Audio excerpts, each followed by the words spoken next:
మన భారత రాజ్యాంగానికి రచనా సమయం అమ్మ. రచనా సమయం అంటే మన రాజ్యాంగం రచించడానికి పట్టిన కాలం, పట్టిన సమయం 2 సంవత్సరాల 11 నెలలు 18 రోజులమ్మ. అంటే 18 days.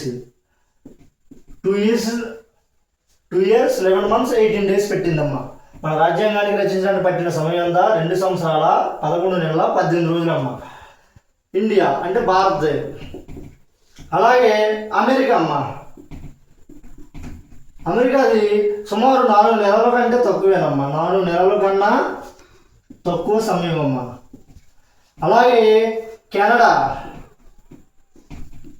కెనడాది 2 సంవత్సరాల 6 నెలలు అమ్మ. 6 నెలలు. అలాగే ఆస్ట్రేలియా 9 సంవత్సరాలమ్మ. అలాగే దక్షిణాఫ్రికా 1 సంవత్సరం అమ్మ. అమెరికా దేశం యొక్క రాజ్యాంగంలోని 7 ఆర్టికల్స్ ఉంటాయమ్మా. 7 ఆర్టికల్స్ మాత్రమే ఉంటాయి.